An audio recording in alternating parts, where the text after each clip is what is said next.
out to Leszewski. Leszewski for three. Got it! Money, huddle, gotta, cutter, lot of orders, dollars, quarters. Back, Irish fans, to Breaking Down Bray's Boys podcast. Today, this is what can Blake Wesley bring to a college program.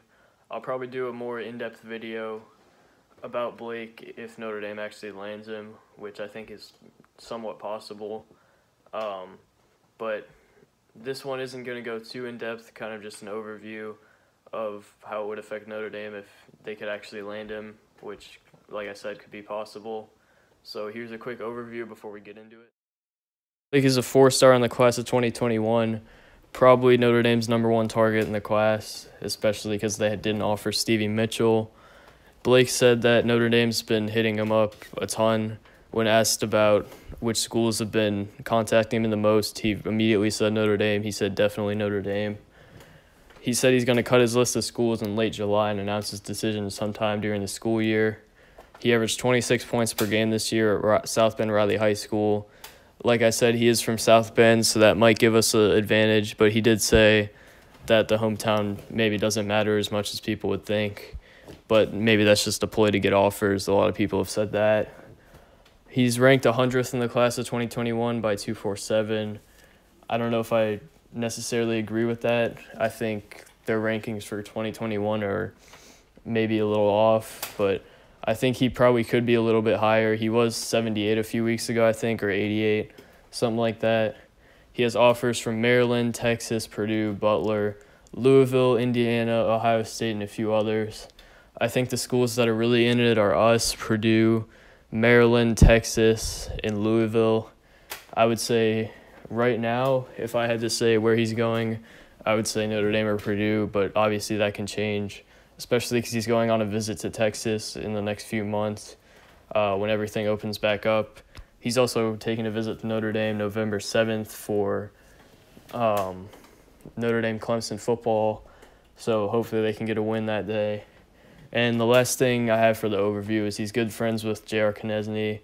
It seems like he has close friends a lot of places, like Indiana.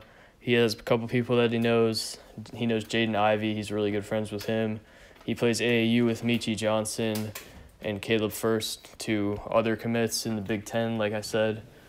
But I think there's a good chance they could get him.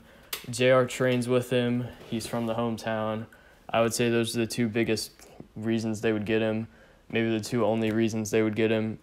But that's what I have for the overview. Let's go into the off-court impact of landing Blake.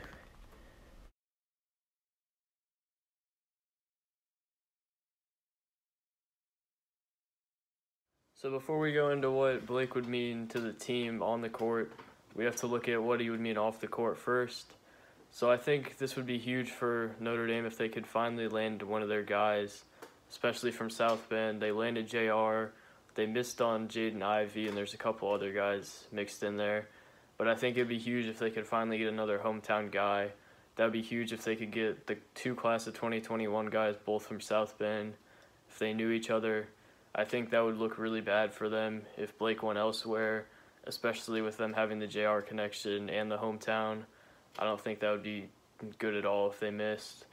Also, I think it would shut up the Bray can't recruit crowd, Bray doesn't recruit in Indiana well crowd.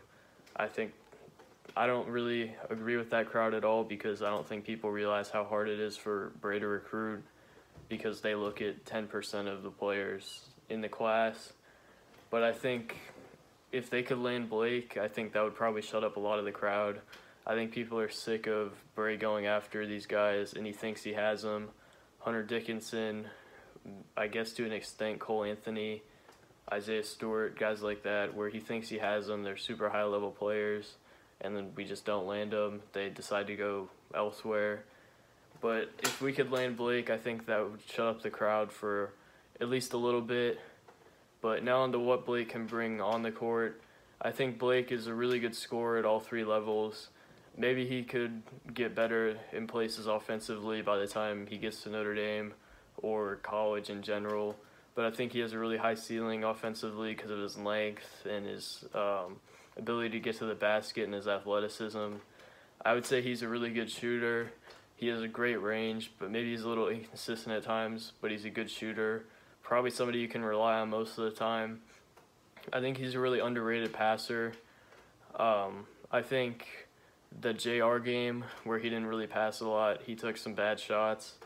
I think you could say he wasn't a good passer then.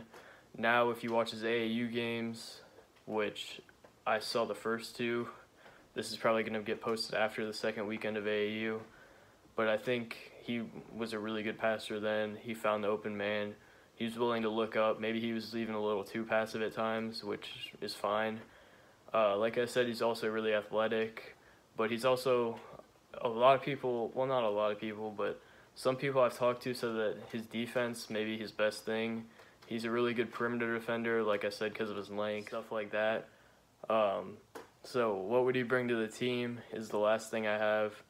In his first year, I think he would be depth. A lineup of Hub, Cormac Ryan, Dane Goodwin, Trey Wirtz, Nate Laszewski, Carmody, Blake, JR, Zona, Taylor, Sanders. Can you imagine that? How much depth Bray would have? All these guys, maybe Blake wouldn't even play. Like, that's how good that team would be. That team would be insane with all that depth. Blake could come in, play great defense, give you a couple threes, kind of like Tony Sanders, but to a higher level. But that's kind of what I think he would do for his first 2 years. He would just be depth. But I think he'd be competing with Wirtz. I don't think he's going to beat Wirtz out, especially as a freshman or sophomore. But in the last 2 years, I think he'll be a starter. I think he can translate really well to the college level because of his size and all of his offensive ability. Like I said, I think he's an underrated passer. He's a good shooter. He can score at all three levels.